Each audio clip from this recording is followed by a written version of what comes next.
los jovencitos o los adolescentes o quienes se entregan al Señor y tienen la vida por delante siempre dicen: yo quiero que Dios me use en cosas grandes, yo sueño con estadios, yo sueño con estar en la tele, yo sueño con misionar ante multitudes, y sienten que si no pasa algo grande, Dios no está en la ecuación.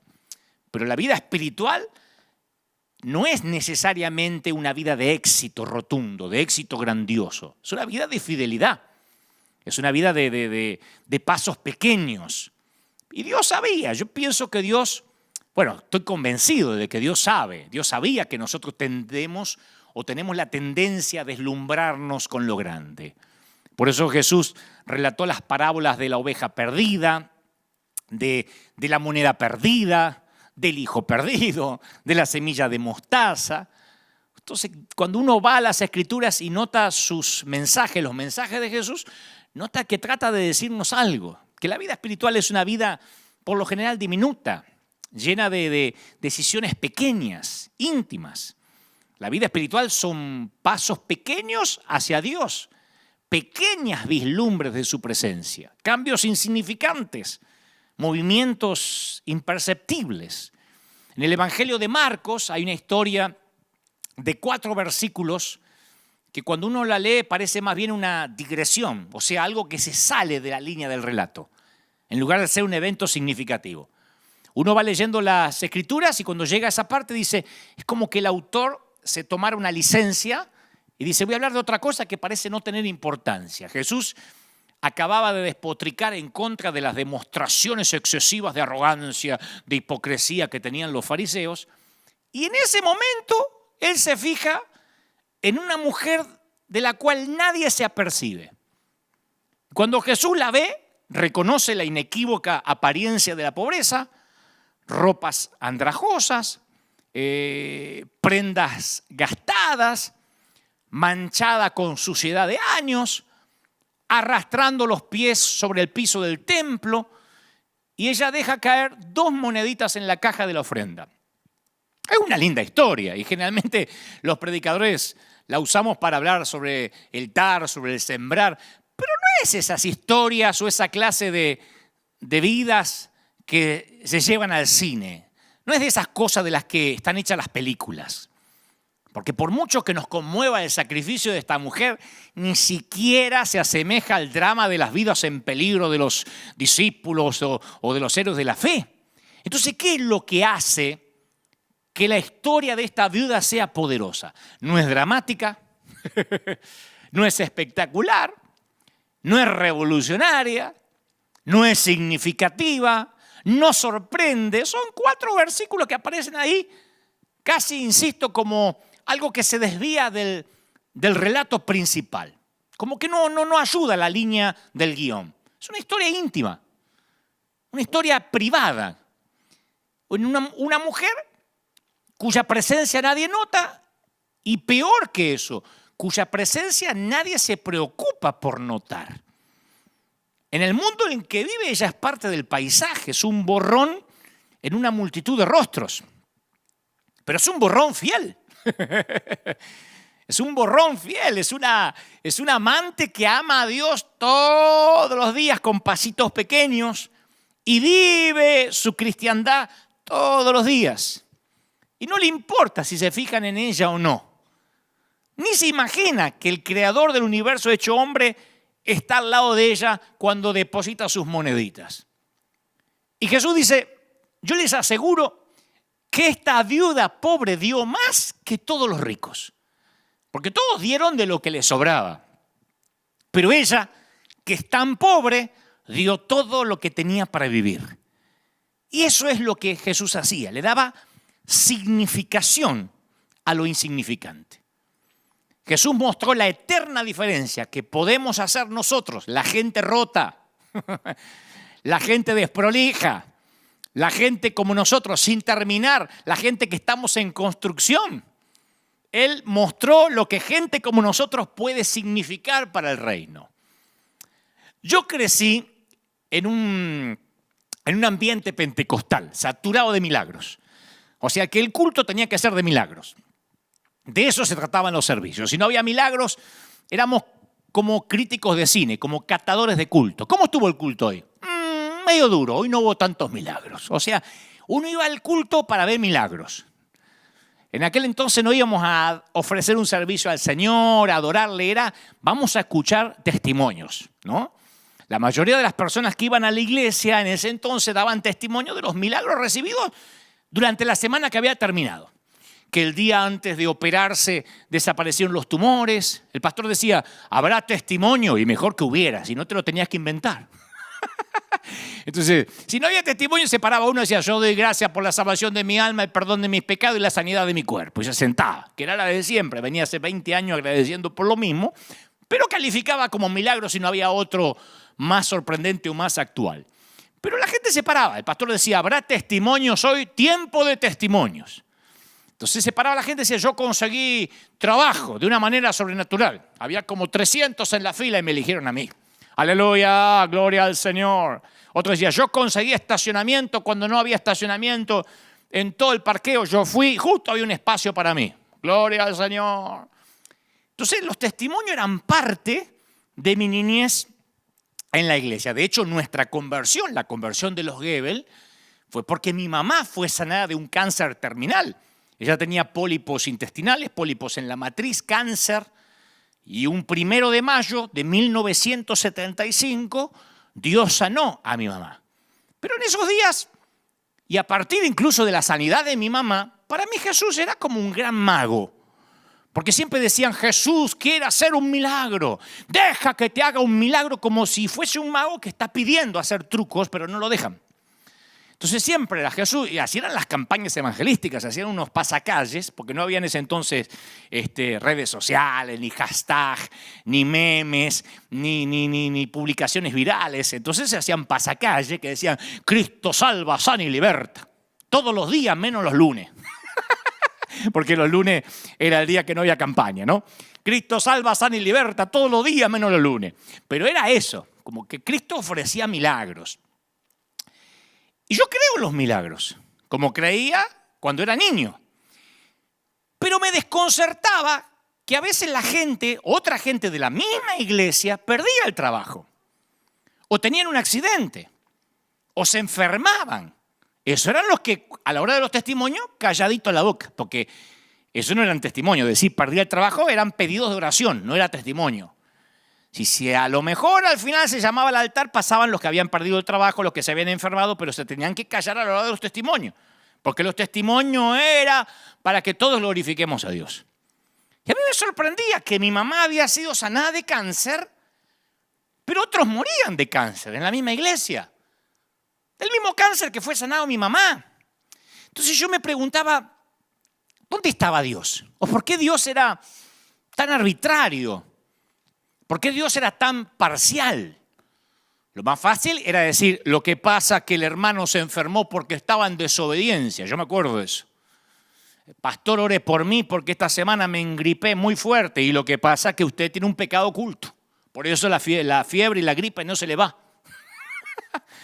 Yo escuchaba eso. Le agarró una enfermedad porque no estuvo firme. O escuché decir, si alguien se moría, por ejemplo, de la iglesia, la explicación era, Dios se lo llevó para que no se pierda. Dios sabía que si le daba vida se iba a perder en la droga, prefirió llevárselo. Y esa era la justificación de por qué Dios no lo había sanado. Después Dios quiere sanarte, Él quiere sanarte. Y si alguien no se sanaba, uno se sentía hasta con culpa de no sanarse. Sentía hasta vergüenza ajena del que no se sanaba o del que no recibía el milagro.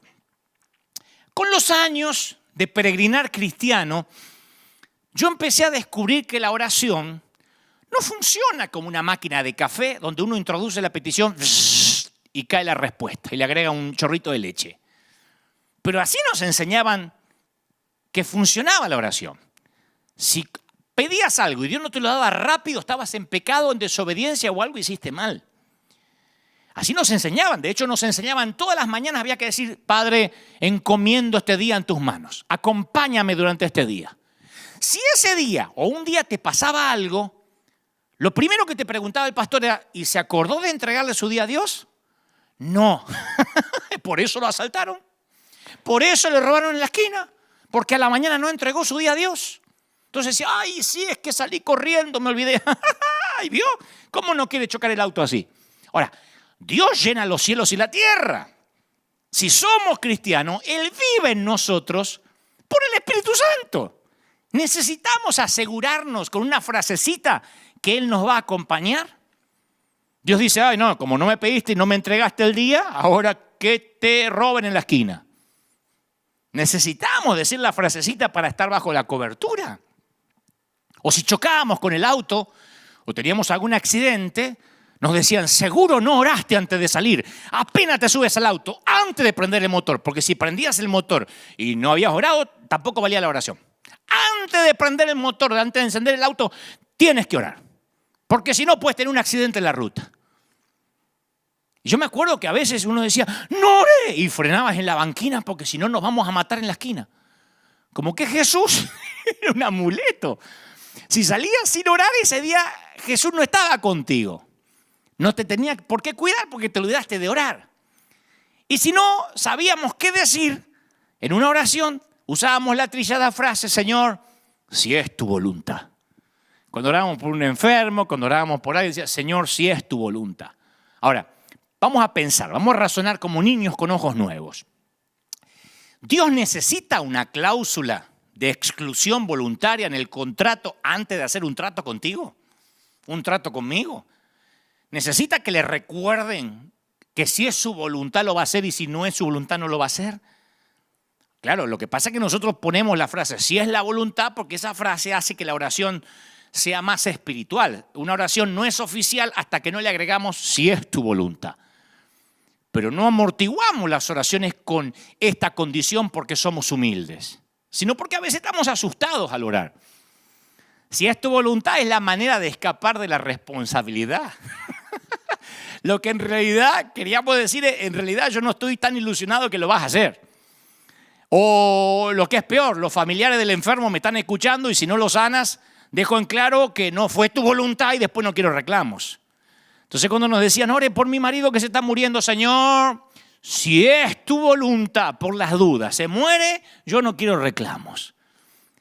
Si es tu voluntad era una manera de ocultar el miedo. Ahora, no me quiero ir de tema de lo que estoy hablando, este es el punto.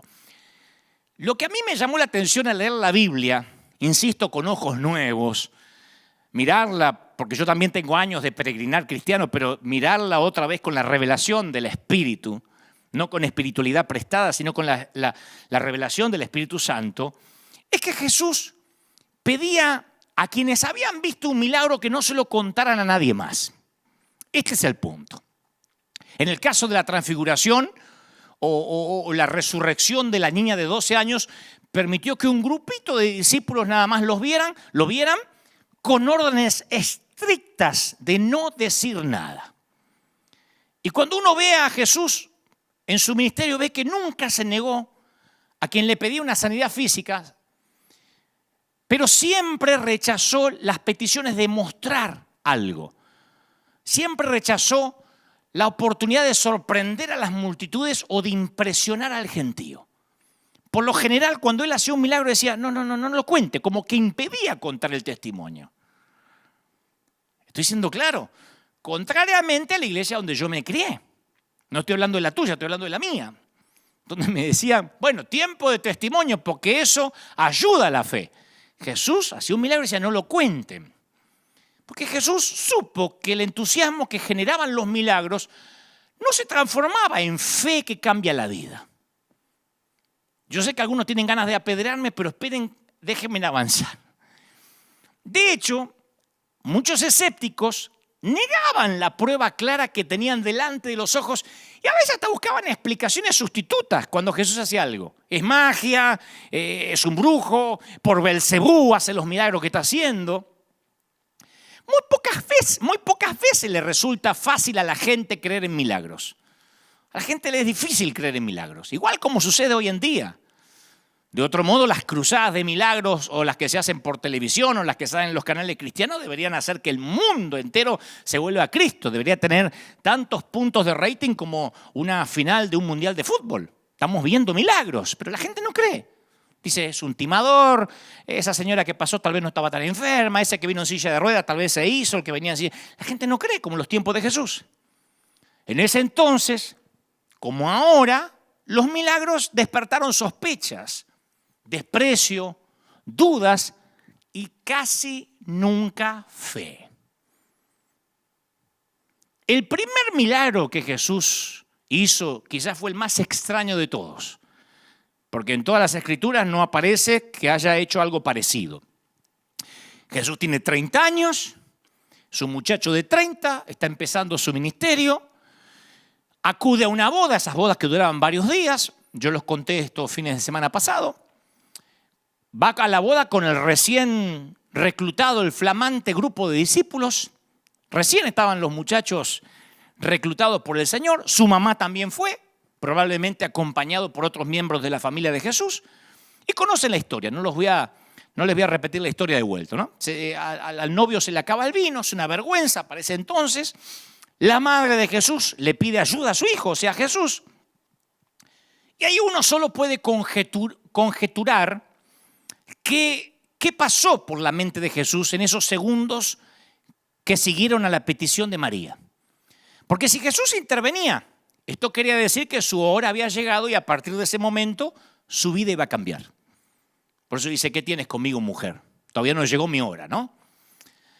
Porque él sabía que si se corría el rumor que él tenía esos poderes, iban a llegar peticiones de gente necesitada desde Tiro hasta Jerusalén. Iban a acudir a él las multitudes, iban a venir los epilépticos, los paralíticos, los sordomudos, los poseídos, por no mencionar los borrachos con botellas de agua para pedirle, hágame un vino mendocino. Roma iba a enviar investigadores.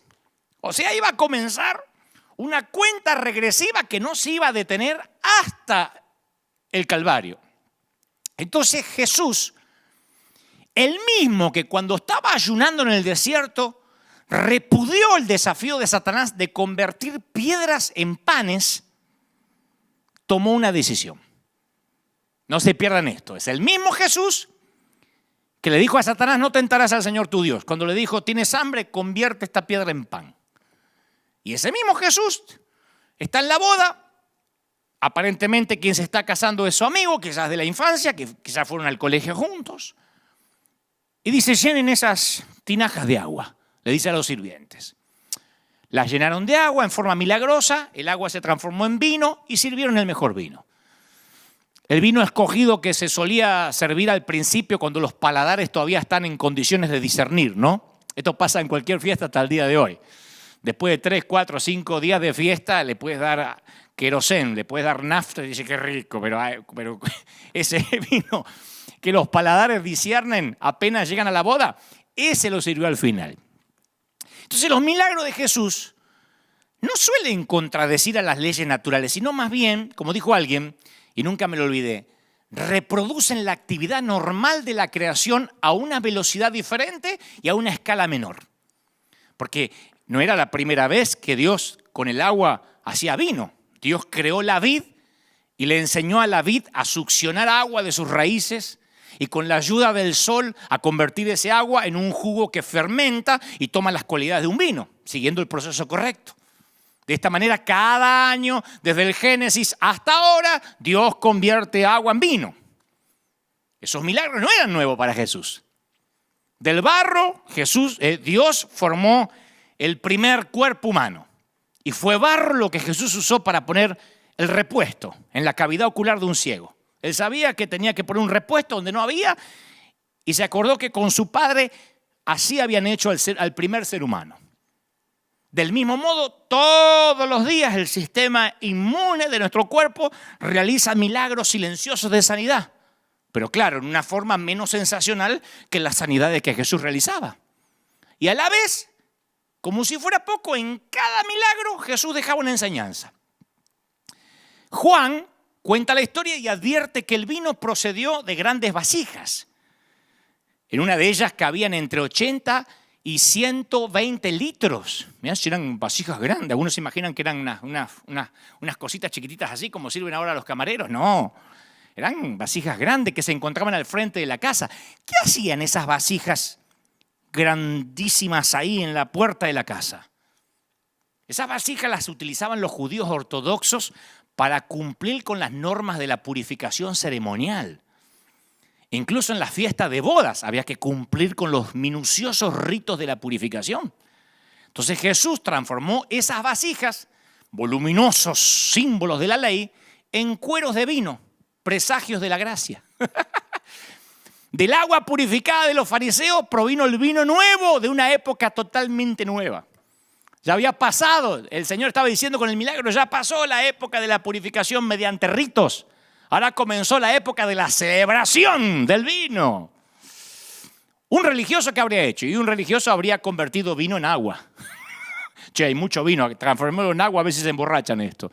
Jesús trae celebración y fiesta, transforma el agua en vino. Pero no quiero que nos detengamos en esto, aunque sí es una joya, una piedra preciosa esto.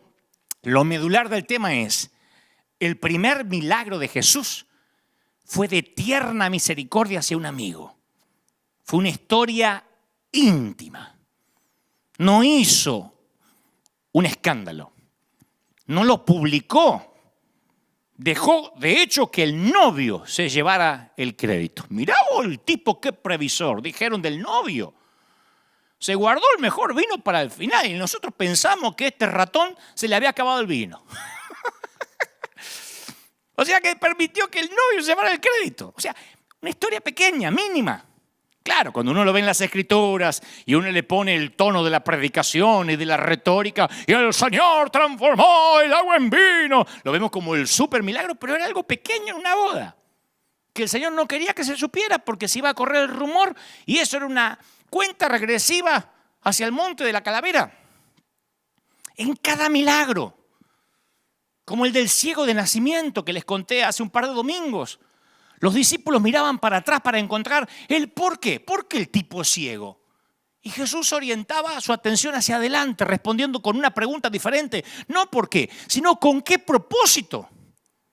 ¿Se acuerda? No es que pecó ni sus padres, dijo, del ciego, sino para que las obras de Dios se manifiesten en él. No para que los demás vean, para que las obras se manifiesten en él. Y otra vez, el milagro no produjo ni fe ni conversiones, igual que en la boda. Porque en la boda de Caná no salieron todos alabando al Señor, ¿eh? No salieron todos convertidos al Mesías porque habían visto el milagro. No, el crédito se lo dio al novio. No usó el milagro de la transformación de agua en vino como un pretexto evangelístico. Y acá tampoco. Porque cuando el ciego recobra la vista, los vecinos del hombre quieren que confirme su identidad. No creen que es el mismo ciego. Los fariseos lo someten a interrogatorios formales y sus propios padres se lavan las manos. Y dicen, no sé, es mayor de edad, pregúntenle al tipo. Y el hombre que había sido ciego no tiene tiempo para reflexiones teóricas. Dice, si es pecador el que me sanó, no lo sé. Una cosa sé, que habiendo yo sido ciego, ahora veo. Punto. Aparte, en Jerusalén, un milagro en sábado significaba una amenaza terrible para la doctrina oficial. Y aunque los fariseos no podían dejar de ver el milagro, lo estaban viendo. Tenían un mendigo ciego que ahora tiene ojos y los está mirando a los ojos y los desafía públicamente. Ustedes dirán, ¿y cómo no cayeron de rodillas ante semejante tamaño milagro? Si en nuestra iglesia gritamos ¡aleluya! Cuando el hermano Ruperto encontró un estacionamiento, ¿por qué acá todos los fariseos no se convierten al ver un ciego que conocían como parte del paisaje? No, se aferran a sus gastadas teorías de la ley y del castigo. Le dicen, tú naciste en pecado y nos quieres enseñar a nosotros. Las orejeras teológicas no se caen fácilmente ni viendo milagros. Y Jesús lo sabía. La respuesta a este milagro, como a la mayoría de los que se relatan en los evangelios, confirma un notable principio de la fe. Quiero que prestes atención, que lo escribas en las tablas de tu corazón y lo ates a tu cuello. Aunque la fe puede producir milagros, los milagros no producen necesariamente la fe. Lo voy a decir otra vez. Aunque la fe puede producir milagros, los milagros no producen necesariamente la fe. pon a todos los evangelistas famosos en fila, los que Dios hace milagro a través de ellos, el mundo no se volverá a Cristo. Mete a los evangelistas en un hospital en este tiempo a sanar a los que están infectados de coronavirus, el mundo no se conmoverá. Hablemos de los leprosos. Porque ustedes dicen, bueno, pusiste el ejemplo de las bodas y el ciego. Hablemos de los leprosos, por ejemplo. El paciente de lepra no sufre dolor físico. Porque después que los bacilos de la lepra matan las células nerviosas, los pacientes dañan sus propios cuerpos sin darse cuenta. Un paciente con lepra, por ejemplo, puede caminar todo el día sobre tornillos afilados, llenarse de astillas, rascarse el globo ocular y reventarse el ojo sin darse cuenta. La lepra es muerte a centímetros. Y cada una de estas acciones destroza tejidos y puede conducir a la pérdida de una extremidad, a la pérdida de la visión. Por eso parecían zombies en Medio Oriente, zombies literalmente caminando, porque a ninguno de los leprosos le duele perder un miembro. Las ratas por las noches suelen comerle sus dedos y no se dan cuenta. Están durmiendo y cuando se levantan le faltan dedos, las ratas se lo comieron. Casi todo el dolor que experimenta un leproso no viene del cuerpo, viene de afuera. El dolor del rechazo de la comunidad que los rodea. Yo conocí a un joven que ya hace varios años, que se enfermó de SIDA, de HIV, y él no quería que su familia se enterara. De hecho, me lo dijo, no quiero que mi familia sepa por qué estoy internado. Él quería morir sin avergonzar a su familia, porque él aparentemente se había contagiado del HIV teniendo relaciones homosexuales. Y cuando sus padres se enteraron, finalmente, yo también los vi, se negaban a ver la razón por la cual su hijo estaba en el hospital. Y su propia madre, y me consta, que había traído ese cuerpo al mundo, no quería tocarlo. Y se aseguró que no apareciera en ningún récord del hospital, o sea, en ningún archivo del hospital, que tenía SIDA. A todos les dijo que murió de cáncer. La madre decidió no verlo en sus días finales. Y este muchacho murió sin recibir de su madre el toque que le hubiera ayudado a sanar su alma. Porque ella no tenía esperanza de que se iba a sanar. Él quería abrazar a su mamá y de alguna manera pedirle perdón. Sus padres eran cristianos. Él quería pedirle perdón por irse así. Pero su madre se negó a verlo, dijo, a mí me hace mal. Y no me quiero enterar, no quiero saber ni lo que tiene. No quería escuchar al médico. Me contaba alguien cercano a la familia que cuando el médico iba a dar el parte decía, no, doctor, él lo que tiene es cáncer. Y el médico decía, no tiene cáncer. Sí, él tiene cáncer, es otro tipo de cáncer. No querían verlo. El HIV, el virus del corona, cualquiera de esas cosas, sin intentar comparar patologías, es la lepra de nuestro tiempo. Vean los enfermos de COVID-19 cómo mueren solos, envueltos en bolsas de nylon, de algún modo leprosos, sin que nadie pueda despedirlos, sin que nadie pueda abrazarlos, simplemente tras una asepsia o tras unos nylon o unos protectores, un médico, un tipo que nunca vieron en la vida o un enfermero, es quien los despide en el último viaje a la eternidad, ni siquiera sus nietos, ni siquiera sus hijos. Esa es la lepra actual. Así que yo me puedo imaginar la indignación de la multitud cuando uno de esos parias pasa entre ellos para echarse a los pies de Jesús. Es como que ahora estamos aquí, todos con la mascarilla, con la distancia social, y alguien viene estornudando diciendo, ¡tengo corona! ¡Tengo corona! ¡Vengo a que me ore! La gente se enfadaría. Yo no vine acá a contagiarme, vine a adorar a Dios, gritaríamos. O gritarían unos cuantos. Y este leproso grita, Señor, si quieres, puedes limpiarme. No dijo si puedes, no desconocía el poder de Dios, no dudaba de su poder. Dijo, es probable que no quieras y lo entenderé. Si no quieres, lo voy a entender. Nadie me quiere tocar, nadie me quiere orar, nadie me quiere sanar. Mateo, Marcos y Lucas incluyen la misma contundente frase. Jesús extendió la mano y lo tocó. Otra historia íntima. Y ese simple contacto con Jesús acabó con su estado de desequilibrio emocional, desequilibrio almático. La respuesta de Jesús estableció una pauta para la iglesia.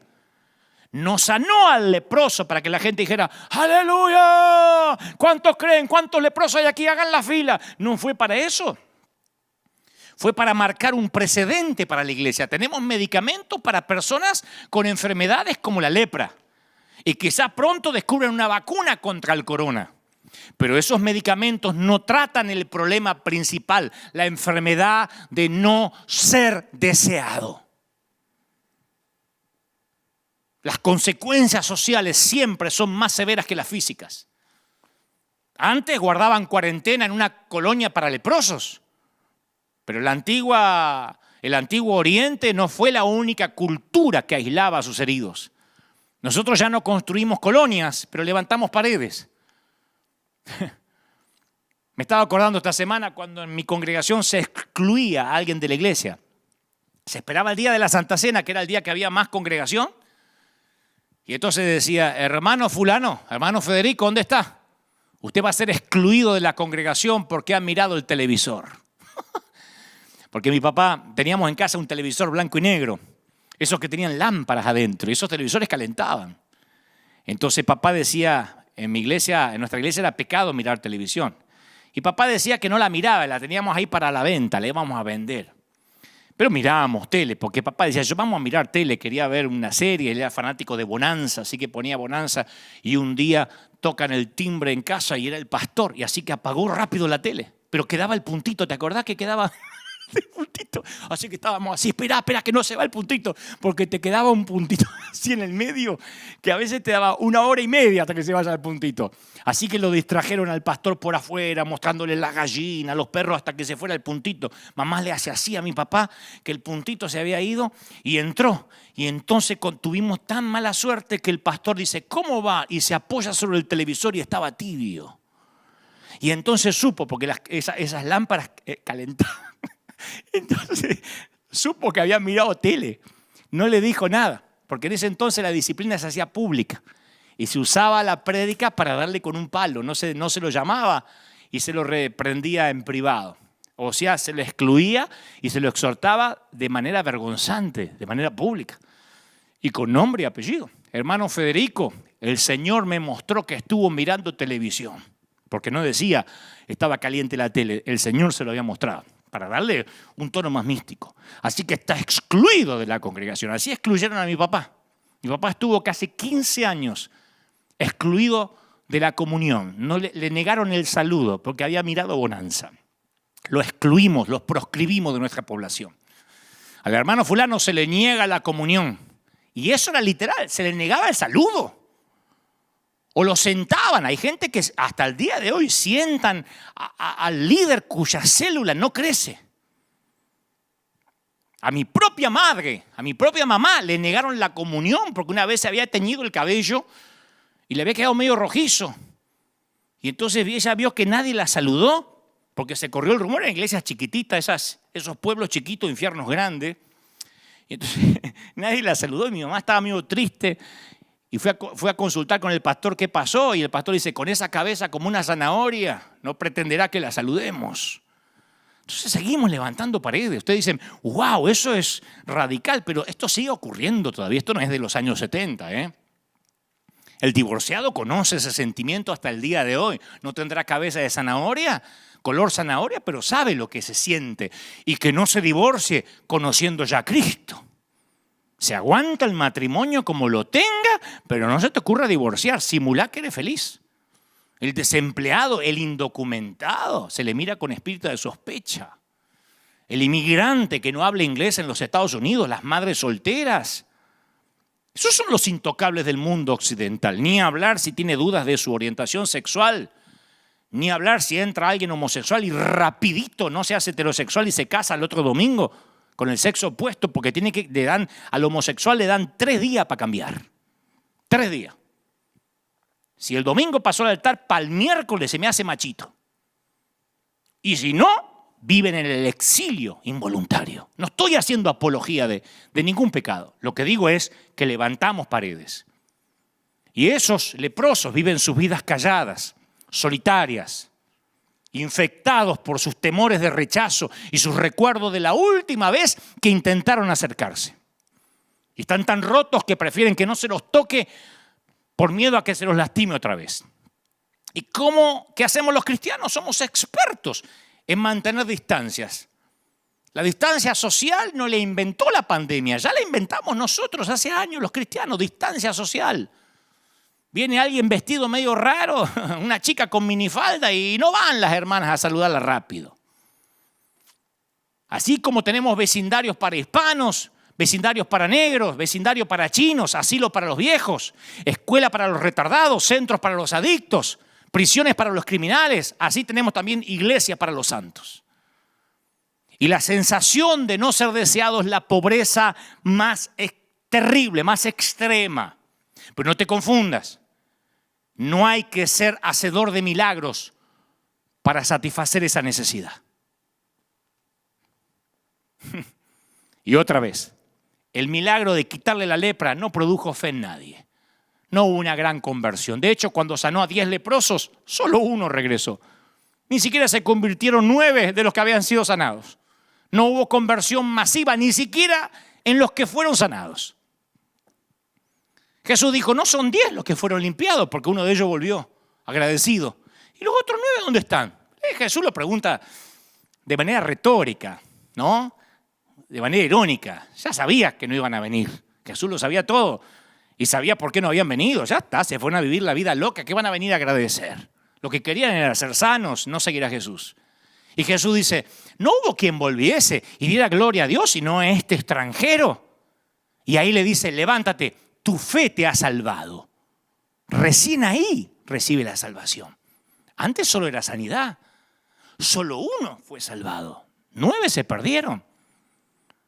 Así que ahí es cuando nos damos cuenta qué era lo que le importaba a Jesús de la gente. Si no hubiese hecho campaña de milagros. Recién ahí le dice, tu fe te ha salvado. Y los otros 9 se perdieron. Se fueron al infierno sanos. Y a donde más noto que Jesús no le daba importancia a la sanidad. Ahora, hago un paréntesis. Cuando yo digo no darle importancia a la sanidad, no significa que no ores por sanidad, que no creamos. Insisto, mi mamá fue sana.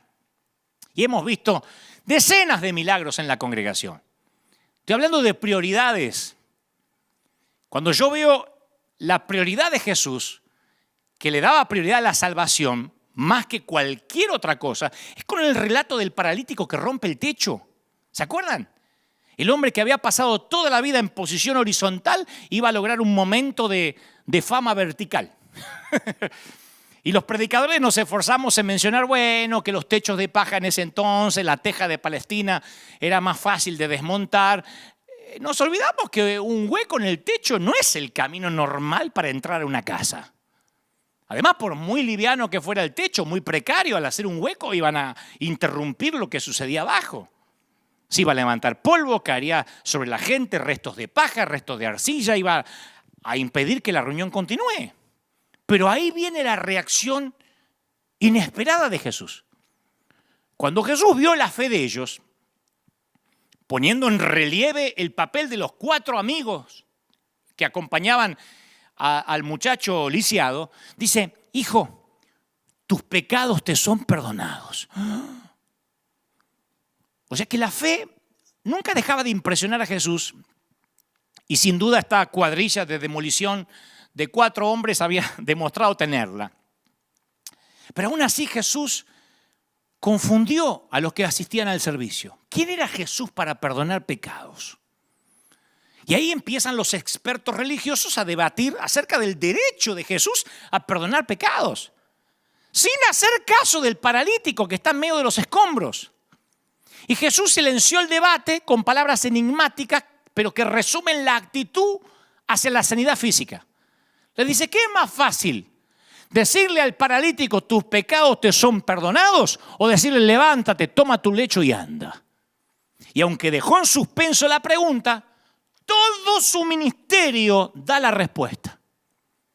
La curación física es muy fácil, sin duda alguna, para Dios Para sanarlo bastaba una orden, pero para perdonarle los pecados tenía que subir a la cruz. Jesús nunca se encontró con una enfermedad que no pudiera curar, un defecto congénito que no pudiera corregir, un demonio que no pudiera exorcizar, pero sí se encontró con escépticos que no pudo convencer y con pecadores que no pudo convertir y con fariseos que no pudo hacerlos cambiar. Lo que pasa es que el perdón de los pecados requiere de un acto voluntario de arrepentimiento de parte del receptor. Por eso algunos de los que escucharon las palabras más elocuentes acerca de la gracia se fueron sin arrepentirse. Pues para que sepáis que el Hijo del Hombre tiene potestad para perdonar pecados, le dijo Jesús al sanar al hombre. Y esa es una ilustración de lo inferior al servicio de lo superior. Jesús sabía que el desequilibrio espiritual tiene un efecto más devastador que cualquier dolencia física. Él sabía que alguien sanado sin arrepentirse no hacía sentido. Jesús no vino a sanar las células del mundo, sino vino a sanar sus almas. Si no, habría hecho, insisto, una gran cruzada de milagros en Alejandría, en Roma, en Jerusalén, y todos se habrían convertido. Pero los milagros no producen fe. La fe produce milagros.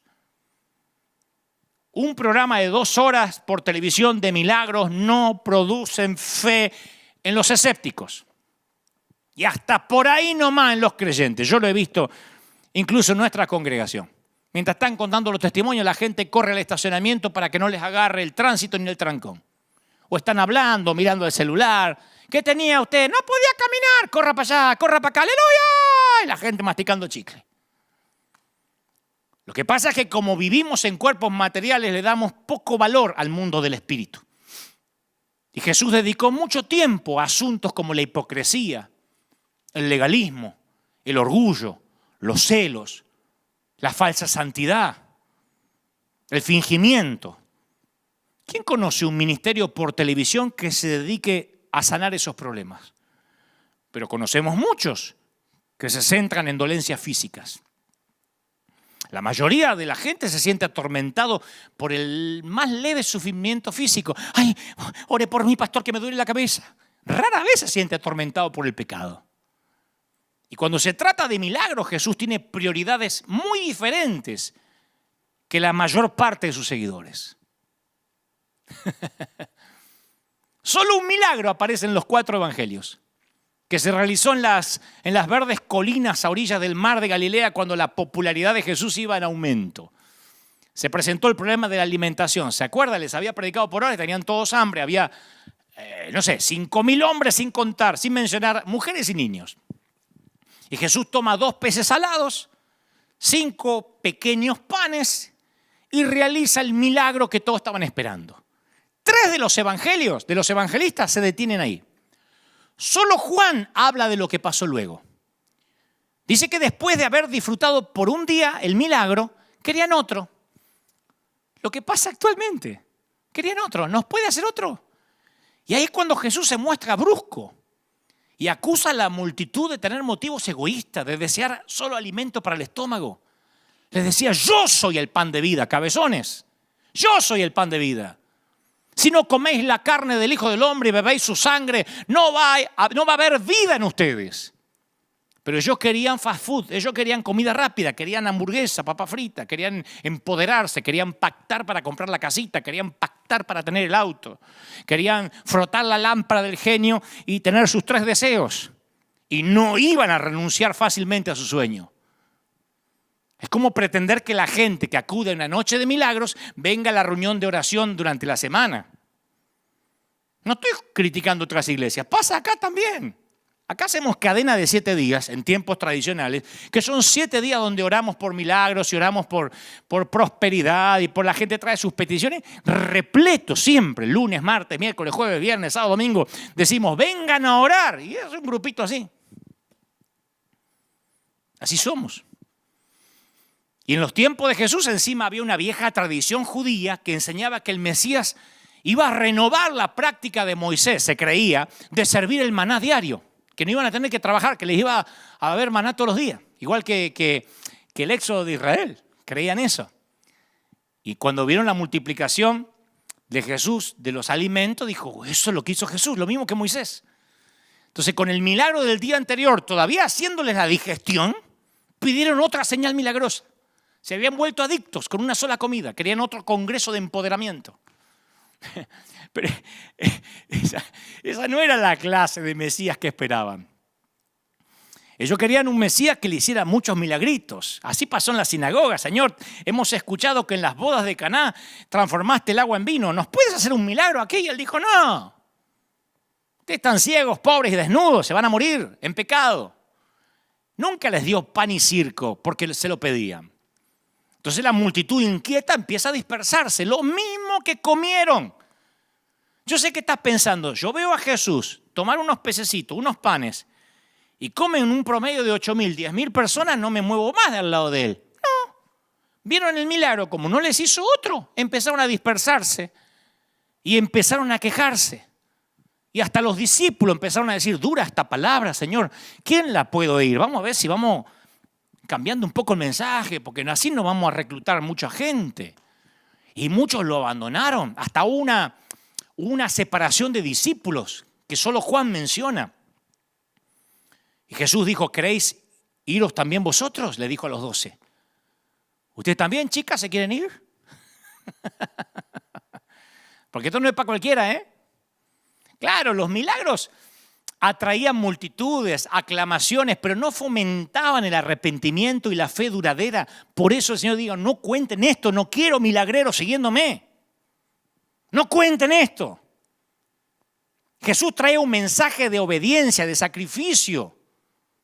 No un espectáculo para buscadores de emociones. ¿Y por qué pensamos que eso cambió hoy? ¿Qué nos hace pensar que este Jesús hoy es otro Jesús? Que ahora sí Él quiere sanarte. Que ahora sí, señora vecina, en la esquina de su casa está parado Jesús. Salvando, sanando, librando. En la esquina de su casa, baratito, baratito. Estoy creativo hoy. El Mesías no iba a salvar al mundo con intervenciones de pan y circo. Iba a salvarlo con su propia muerte. Y Jesús dijo, la generación mala y adúltera es la que demanda señal. Digo, al que le quepa el poncho, ¿a dónde están los pastores ahora? ¿Por qué no sanan el coronavirus? La generación mala y adúltera son los que exigen señales. Eso dijo Jesús cuando alguien le pidió que desplegara sus poderes. Él dijo, yo no soy un superhéroe de Marvel. Querido evangelista, colega, recuerda estas palabras cuando quieras usar los milagros como anzuelo. Si usas los milagros como anzuelo, tendrás un público de generación adúltera y malvada. Harás uno y querrán otro. Dios hará otro y querrán otro y nadie se convertirá realmente. Y sigo mirando los milagros de Jesús con ojos nuevos. Y llego a la última gran señal que constituye un eje narrativo para todo lo que antecede y todo lo que sigue. Juan, el evangelista, usa el milagro o utiliza el milagro acerca de Lázaro como el suceso que hizo que los religiosos oficialmente se volvieran contra Jesús. Ustedes dirán, bueno, lepra, un ciego, pero una resurrección de un tipo que está 4 días muerto, avivamiento. No, es el momento que los religiosos dijo, lo vamos a liquidar. Ni la resurrección pública de un muerto de 4 días produjo ni conversiones ni arrepentimientos. ¿Ustedes creen que eso cambió? Jesús ya había devuelto su hijo a la viuda de Naín, deteniendo un cortejo fúnebre en el camino.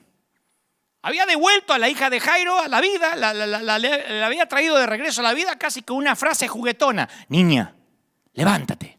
Como un padre que le dice a su hija que se acabó la siesta. Pero en el caso de la familia de Lázaro, Jesús ora en público. Es la única vez que ora en público. Dice, Padre, gracias te doy por haberme oído. Yo sé que siempre me oyes, pero lo dije por causa de la multitud que está alrededor, para que crean que tú me has enviado. En ninguna otra parte había orado Jesús teniendo presente a los que los rodeaban. Pero la resurrección de un hombre, Lázaro, no iba a resolver el dilema del planeta Tierra. No nació el evangelio de Lázaro. Ninguna resurrección de ningún mortal alcanzaba. Era necesaria la muerte y la resurrección del propio Hijo de Dios. Por eso no encontramos algo como el avivamiento de Betania. Que Jesús, a partir de lo de Lázaro, todos trajeron sus muertos y empezó el avivamiento de Betania.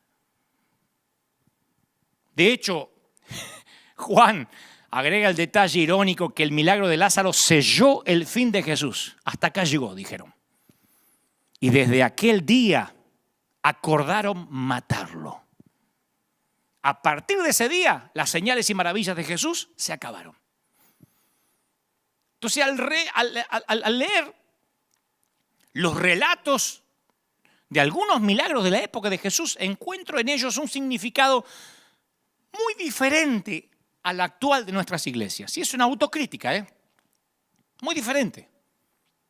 Jesús le dijo a los incrédulos, si no oyen a Moisés y a los profetas, tampoco se persuadirán, aunque alguno se levantare de los muertos. Eso es un principio. Aunque una iglesia hoy se ponga a orar en contra del coronavirus y milagrosamente el virus desaparezca sin vacuna, nadie se va a arrepentir. El 9/11, el 11 de septiembre, cuando los aviones secuestrados por terroristas impactaron contra las torres más altas de Nueva York, las iglesias se llenaron durante semanas. Y después se tomaron vacaciones y empezaron a ir otra vez para Navidad y para Pascuas. Ni siquiera las grandes tragedias hacen que el mundo corra a los pies de Cristo. Ni los grandes milagros ni las grandes tragedias. Los golpes de emoción no producen conversiones verdaderas. Está resucitado Lázaro y los sacerdotes y los principales tratan de encubrir el milagro, tratando de matar de nuevo a Lázaro. Dice que planificaban también matar a Lázaro.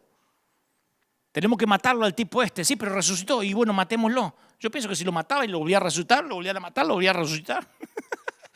Con la prueba contundente de un milagro con patas, un tipo que caminaba entre ellos, conspiraron para destruir esa prueba. Gente, los milagros nunca cambiaron a la gente o la forzaron a creer o produjeron arrepentimiento.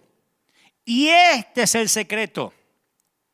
De no ser así, no habría habido lugar para la fe. Bienaventurado el que creyó sin ver. Las señales siguen a los que creen. Los que creen nunca siguen a las señales. Y si seguían a las señales es porque en realidad nunca creyeron. Por eso los cristianos, ciertos cristianos que no logran ver sanidades masivas en este tiempo, se dan cuenta que nunca creyeron en Jesús, que no estaban fundamentados sobre la roca, había arena en el fondo. Llegaron al fondo y había arena. Se acabaron las señales, se cerraron los templos y se acabó la fidelidad de cientos de gentes. Son los que, insisto, dicen, ¿dónde están los que sanaban? ¿Por qué no se sanan los infectados? No hay milagros, no hay panes ni peces, entonces ya el evangelio no hace sentido, no tiene sentido. La fe no es una póliza de seguro. En todo caso, un seguro no previene accidentes, sino que te da un fundamento firme para hacerle frente a las circunstancias, a las consecuencias. Si crees que la fe es una póliza de seguro, bueno, el seguro no te previene el accidente, te ayuda a enfrentar las circunstancias. Yo de chiquito me forzaba para tener más fe. Yo veía los testimonios de la gente de nuestra congregación, que era chiquita, pero contaban cosas milagrosas y los adultos me invitaban a desarrollar la fe, pero yo no tenía muchas pistas en cuanto a cómo proceder. Y al leer los relatos de sanidad en la Biblia, detecto en los evangelios una especie de jerarquía de fe, que a lo mejor también te has dado cuenta, ¿no? En la parte más alta de la jerarquía Está quienes impresionaron a Jesús con una fe valiente, con una fe inquebrantable. Un centurión, un impertinente mendigo ciego, una persistente mujer cananea. Y esos relatos de fe, cuando yo los leo, siempre me hacen sentir incómodo, hasta la fecha, porque rara vez yo tengo una fe semejante. Muchas veces me desaliento ante el silencio de Dios, como te pasa. Y cuando mis oraciones no tienen respuesta rápida, yo confieso que tengo deseos a veces de renunciar, de no volver a pedir. Muchas veces he hecho grandes eventos que creía que Dios me mandó a hacer. Creo que Dios me los mandó a hacer, y cuando yo tenía que enfrentar las deudas por años, superclásicos que yo hacía en Argentina, eran de un día, había 70.000 personas y después yo estaba 2 años para pagar. Y a mí se me iba la fe. Así que por esa razón yo le decía: Señor, vos te llevaste la gloria y me dejaste las deudas. Entonces, pero era parte del proceso, ¿no? Por esa razón yo busco más abajo en la jerarquía para encontrar personas de menos fe. Y me alienta enterarme que Jesús pareció dispuesto a trabajar con cualquier destello de fe, con cualquier historia íntima de fe, por débil que pareciera. Me aferro a los tiernos relatos de cómo Jesús trató a los discípulos que lo abandonaron y luego dudaron de él.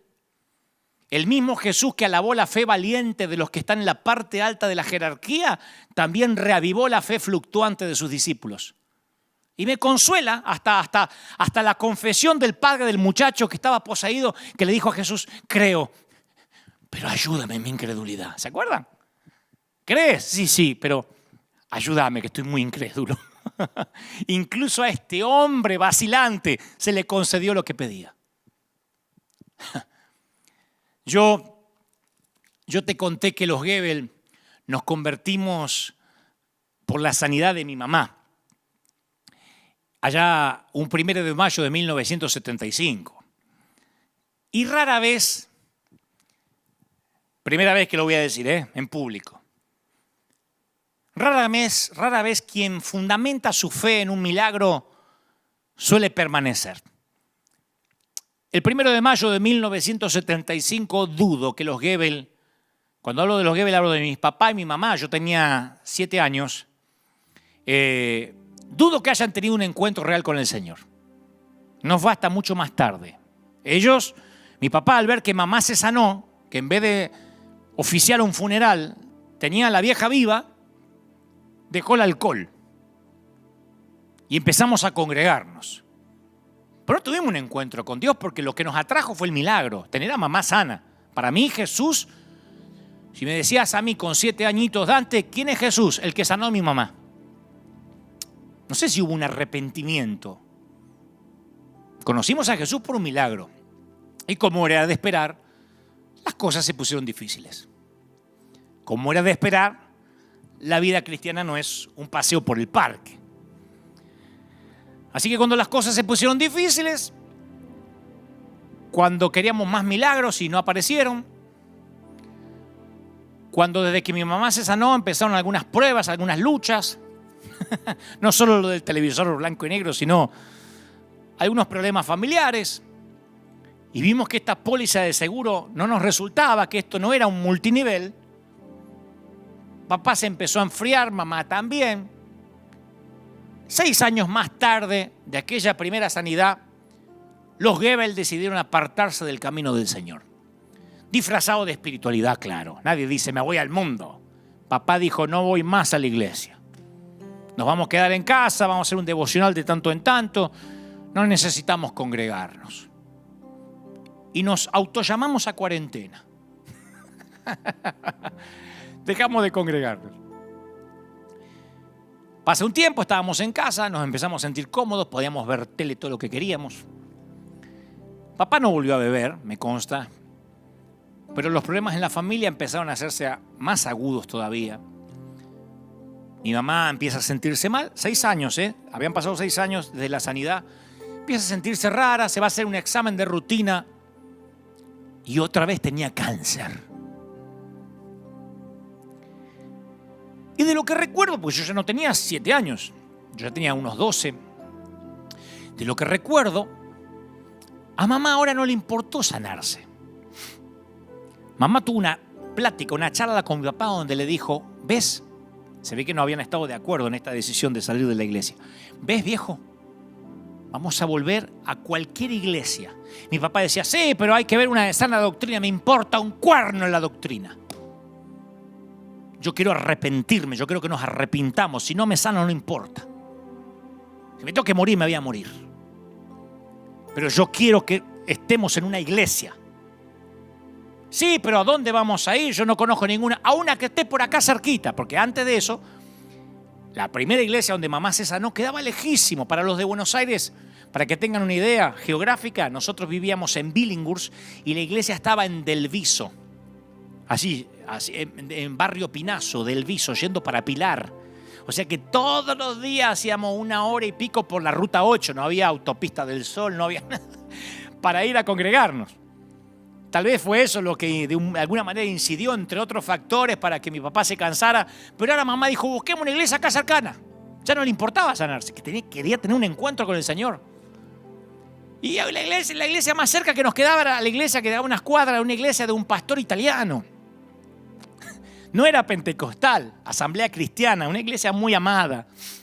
Fuimos muy felices ahí el tiempo que estuvimos. Y el pastor, amadísimo pastor, que actualmente está en la presencia del Señor. Fuimos toda la familia, mi papá, como hicimos en Argentina, la cabeza agacha, la frente marchita, y todos. Ahí se nos fue el ánimo de criticar. Ahí no importaba si había orquesta, porque nos habíamos ido de la otra iglesia porque no compartíamos con esto, no compartíamos lo otro, no nos gustaba. Acá no preguntamos nada. Mamá estaba enferma de cáncer, nos vimos alejados de Dios y lo que hicimos fue arrepentirnos. Mi mamá lloró todo aquel servicio, un culto cortito era. Mi papá también lloraba en la iglesia del italiano, que no se le entendía nada, porque los italianos tienen esa particularidad. Años en Argentina y todavía hablan atravesado. Entonces mi mamá, cuando termina el servicio, le dice a mi papá, estaba mi hermano, yo, dice, vamos a pedir al pastor que nos ore. Pero este no era un pastor como el que había orado por mamá hace años. El primero era brasileño. Viste que a los brasileños les encanta. Vamos ahora a reprender a Satanás. Mas Jesús le va a sanar esta noche. No era de la Iglesia Universal. Era de la Asamblea de Deus de Brasil. Pero este pastor no, nada que ver. Cantaron una canción, un himno de gloria. Ni siquiera himnario de Sión, que era lo que nos gustaba a nosotros. Himnario de gloria. Y terminó. Y dijimos, se acerca, mi mamá dice, mire, yo fui sanada ya por Dios hace muchos años. Y quiero que usted ore por mí. Entonces el pastor Tano dice, guarda, sorella. Lo come pastore parlerò a Dio. Mi intenzione è di pregare a Dio, Mi intenzione di pregare a Dio, E se Dio vuole, resta in salute, capace sana. Ma se non è in volontà di Dio, forse muori, capisci? Potrebbe essere morto y va a ir a paradiso. Estaba diciendo, yo voy a orar. Pues no prometo nada. Si se muere, se va para el paraíso. Nosotros estábamos mirando así, estábamos deprimidos antes que empiece. No prometo niente, Dio è soberano. O sea que Dios era soberano. Sorella, hermana, la cosa principale è che è stata salvata. C'è stata salvata? È stata salvata? Sì, io estoy salvata. Io estoy salva. È la principale. E va a paradiso. E se è morto, e se è morta, va a paradiso. E la cosa principale è salvata. No dijo, vamos a orar, ahora empodérate, haz un pacto. Le dijo, yo voy a orar. Y con esa oración improbable, mínima, Dios volvió a sanarla ahí mismo. Y nos congregamos mucho tiempo con ese amado pastor. No le faltaba fe, pero no era lo suyo. Orar por milagros. Y fue brutalmente honesto. Pero la fe de los Goebbels ya nunca más estaría fundada en un milagro. Aunque parezca raro, no salimos felices confesando, porque ahí no, mi mamá ese día en el altar no se pudo hacer un análisis, ni sintió nada. Pero salimos diciendo, realmente repitiendo las palabras del pastor en castellano. Si Dios quiere, mamá, te vas a sanar. Y si no, te vas a ir con Él. Pero ahora tenemos nuestro corazón en Él, no en lo que Él puede hacer. Claro, porque yo de chico veía los milagros como magia. Ahora de grande los veo como señales. Cuando Juan el Bautista languidecía en la cárcel, Jesús le envió informes de sanidades y resurrecciones para demostrar que sí, Él era el Mesías. Pero poco tiempo después, Juan murió en manos de un verdugo. O sea que el mensaje de Jesús a Juan no lo hizo nada para aliviar su condición física, ni lo sacó de la cárcel. Independientemente de esto, el mensaje sí expresó la naturaleza del reino que Jesús había venido a iniciar. ¿Me explico? El reino que Jesús había venido a iniciar era un reino de liberación, en el que los ciegos verían, los tullidos andarían, los sordos oirían, los leprosos quedarían limpios y los pobres serían liberados. Pero para algunos poquitos la liberación se produjo cuando Jesús andaba recorriendo los caminos de Galilea y Judea. Para otros, Juan el Bautista, los discípulos de Jesús entre ellos, no lograron para nada su liberación aquí en la tierra.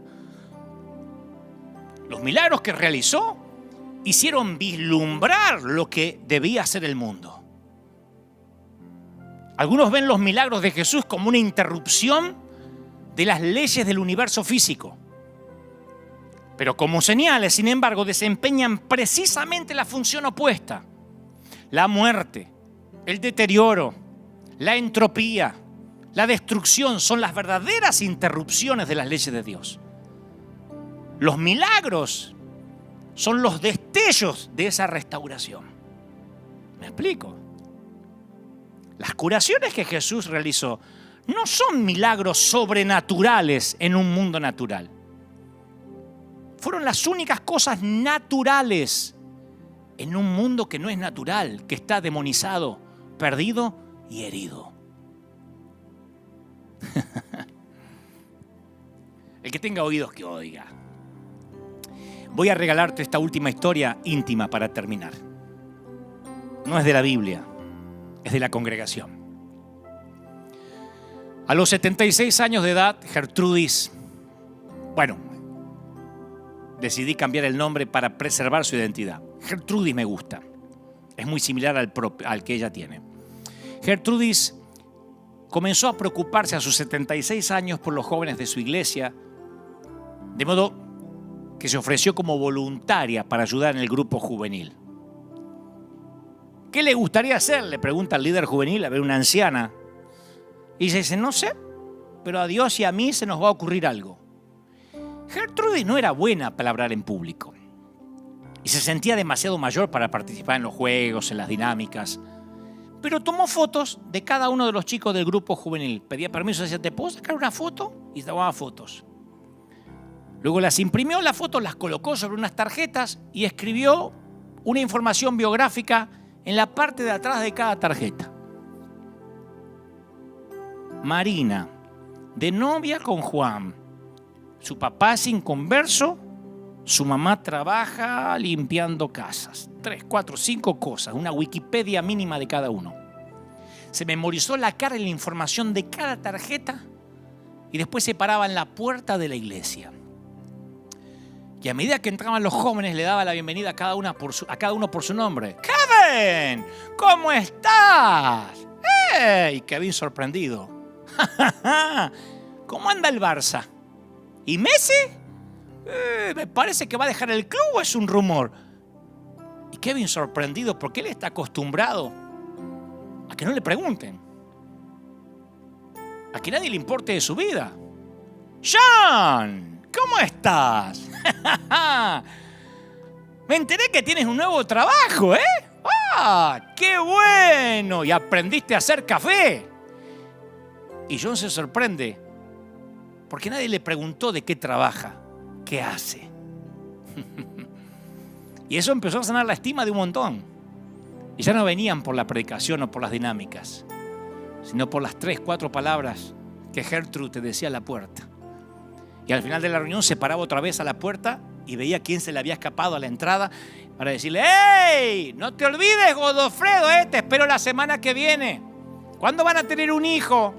Ya va mucho tiempo, tendrían que hacer uno, ¿eh? Y les prometí orar por cada uno. 10 años hizo eso. O casi 10. Y ya a sus 86, Gertrudis sufrió 3 ataques cardíacos. Y la posibilidad de su muerte causó dolor en todos los chicos del grupo juvenil. Querían ayudarla, decirle lo mucho que significaba para ellos, pero no sabían cómo hacerlo. Entonces una tarde, el líder juvenil tiene una idea. Dice: Gertrudis, nos gustaría hacerte tu funeral.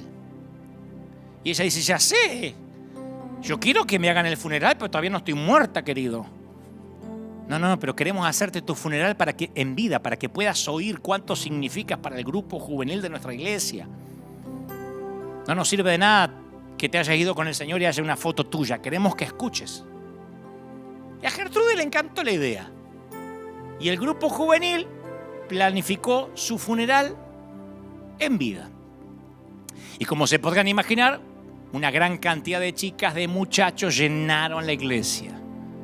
Algunos de ellos ya se habían graduado, se habían casado, tenían hijos propios. En esos 10 años, Gertrudis se había ganado el corazón de todos. Y esa noche, los jóvenes que la conocieron durante sus 10 años de servicio compartieron historias de Gertrudis, pasaban y contaban historias de ella, y ella sentada ahí escuchando todo. Y al final de la noche, un grupo de jóvenes se reunieron misteriosamente en la parte de atrás de la nave principal de la iglesia, porque Gertrudis tenía 86 años, pero nunca había perdido su juventud. La juventud es una cosa de acá, no es una cuestión cronológica. Y a Gertrudis no le gustaban los perfumes de gente anciana. A Gertrudis le encantaban los perfumes de marca. Olerla a ella era un placer. Chanel, Versace, Paco Rabanne, Dolce & Gabbana, Yves Saint Laurent, Giorgio Armani, Nina Ricci. Y cuando los jóvenes llegaron adelante, vinieron con una botella gigante y costosa de Dolce & Gabbana. Y la rompieron y derramaron sobre los pies de Gertrudis, ungiéndola de gratitud, llenando de perfume todo el lugar. Y ella se sentía una reina. Porque al igual que la viuda que depositó sus 2 monedas en el templo, Gertrudis había dado lo que podía. Su vida no fue dramática, no fue espectacular, ni revolucionaria, ni significativa, ni sorprendente. Ella había tenido una historia pequeña, casi íntima, de esas que ningún evangelista usaría para tratar de despertar fe, pero de esas que llamaban la atención de Jesús. La espiritualidad tiene que ver con las pequeñas acciones, la significancia que el Señor le da a lo insignificante, las respuestas casi insignificantes a la presencia de Dios. Y al igual que la viuda con su pequeñísima ofrenda, la ofrenda de Gertrudis continuará viviendo mucho después de su partida. ¿Y sabes qué me alienta? Que tú y yo tenemos una historia íntima que mueve a Jesús. Me alienta mucho que Jesús no ande buscando hacer cosas demasiado grandiosas, sino que esté buscando vidas pequeñas, historias minúsculas. Yo pasé al altar un montón de veces, a arrepentirme en toda mi vida de juventud, de adolescencia, y sigo haciéndolo. Ninguno de esos pasos pasadas al altar fueron ¡wow!, el arrepentimiento. Recuerdo esa fecha como un parteaguas. No, yo pasaba un domingo pidiendo perdón y el miércoles ya la había fregado. Pero el otro domingo pasaba otra vez. Y ese segundo pasito, combinado con el primero, ayudaba al tercero. Y la tercera vez que pasaba ya estaba unos pasitos más adelante. Mi vida errática fue de pasos pequeños, movimientos ligeros de músculos espirituales. Y así, a los golpes, a los tropezones, como toda gente rota, fui construyendo mi peregrinar cristiano con el Señor. No pude ver cosas demasiado grandiosas cuando era chiquito. Tardaría muchos años en pararme ante un gentío, ante una multitud, en hablar con presidentes, qué sé yo. Tardaría muchos años en ver esa vida que ahora la gente ve y dice, qué lindo, le va bien. La gente siempre ve tu tierra prometida y nunca contempla tu desierto. Pero fueron las historias pequeñas, las niñas, las chiquitas, las íntimas, las que construyeron mi relación con Jesús. Fueron las cosas chiquititas que los evangelistas, insisto, no usan. Y sé que del otro lado hay mucha gente ahora diciendo, yo también soy de esos pequeños con historias íntimas, pequeñas. No son grandiosas, no son dignas del capítulo de ningún libro. Pero esa es tu vida. Es una vida común. No tienes un Oscar sobre la chimenea, ni un Grammy, ni un Emmy. Un helicóptero no te evita el tránsito. No tienes un chofer. No te preparan el desayuno por la mañana. Tu vida es un día común enlazado con otro día común. Y eso termina siendo el collar de una buena vida. Y en tus días comunes muchas veces te has preguntado si Dios estaba allí.